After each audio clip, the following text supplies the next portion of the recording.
ইয়া রাসূলুল্লাহর slogan দিয়ে লাগলেন। বলেন সুবহানাল্লাহ। এবং আমাদের দেশে বলে না যে নারে তাকবীর আল্লাহু আকবার, নারে রিসালাত ইয়া রাসূলুল্লাহ বলা যাবে না, বলে ইয়া রাসূলুল্লাহ বলা নাকি ফালতু স্লোগান। বলেন নাউজুবিল্লাহ। যারা প্রিয় নবীর স্লোগানকে ফালতু স্লোগান বলে, পৃথিবীর 48,500 আইম্মায়ে মুস্তাহিদিনের ফতোয়া, তারা কাফের, তারা কাফের, তারা কাফের, তারা মুমিন আর থাকলো না। বলেন নাউজুবিল্লাহ।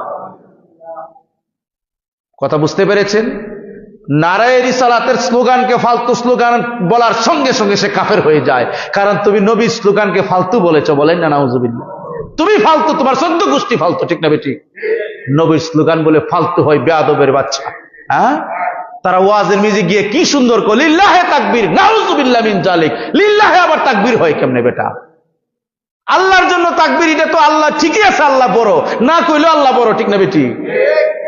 কিতাবে আসছে বন্ধু, মুনাফিকদেরকে আমি পরীক্ষা করি, আমার নাম নিলে দৌড়ায় দৌড়ায় আসে, আর আপনার নাম নিলে তারা গরিবসি করে, ঠিক না বেটি? তারা আপনার শানে বেয়াদবি করে। হ্যাঁ, তুমি যদি কও লিল্লাহি তাকবীর, তাহলে কইতে হইব লির রিসালাতের তাকবীর, নবীর রিসালাতের তাকবীর আগে দিতে হবে। সুবহানাল্লাহ।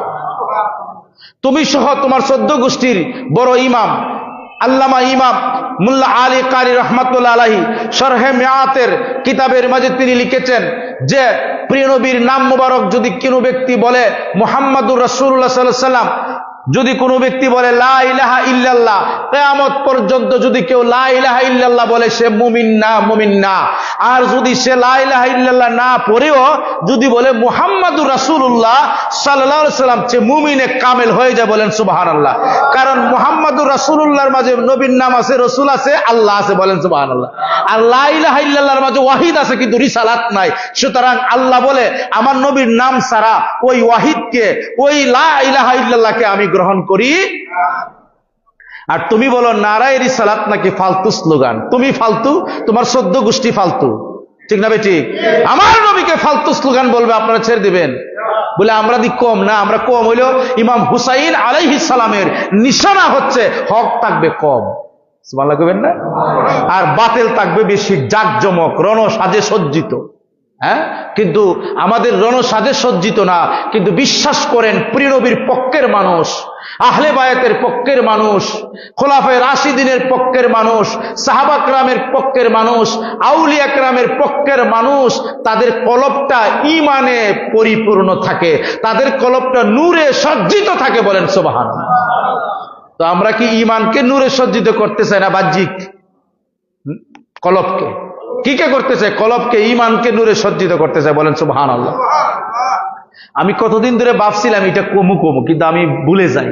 হ্যাঁ, এই মোল্লাডির মানে দলিল দেওয়ার জন্য আমি ফতোয়া দিচ্ছি। হ্যাঁ, আমি কিন্তু একজন মুফতি ও মুহাদ্দিস, আমি ফতোয়া দিলাম, এরা যদি শুনে থাকে, এরা শুনতেছে, যারা প্রিয় নবীর নারায়ে রিসালাতের স্লোগানকে ফালতু স্লোগান বলে, ফতোয়ায়ে আলমগিরিতে, ফতোয়ায়ে শামিয়ে, ফতোয়ায়ে আসবা ওয়ান নাজায়ের সহ পৃথিবীর যত ফতোয়ার কিতাব আছে, যত আইম্মায়ে মুস্তাহিদিন আছে, যত ফকি আছে, তারা বলেছেন ইন্নাল ইস্তিগফাফাল আম্বিয়া ও কুফরুন, কোন নবীগণের শান এবং মানে সামান্য ধরনের যদি কেউ ইহানত করে, বেয়াদবি করে, তাহলে সে কুফরি করলো। আর প্রিয় নবীর নারায়ে রিসালাতকে, রিসালাতের স্লোগানকে সে ফালতু বলার কারণে ইহানাত করেছে, সুতরাং সে কাফের হয়ে গেছে। বলেন নাউজুবিল্লাহ। কথাটা কি বুঝছেন আপনারা? এটা ফতোয়া দিচ্ছি, আমার ফতোয়া না। ইন্নাল ইস্তিগফাফাল আম্বিয়াউ কুফরুন, নবীগণকে যারা ইহানত করে তারা কুফরি করলো। এটা সমস্ত ইমামের ফতোয়া। আর প্রিয় নবীর ফতোয়া কি জানেননি? সাহাবা কেরামের ফতোয়া কি জানেননি? মান সাব্বা নবিয়ান ফাকতুলহু, যারা নবীরে গালি দিল, নবীর শানে বেয়াদবি করলো, তারা কাটতে দাও, মাথা কতল করে দেয়। কথা বুঝতে পেরেছেন?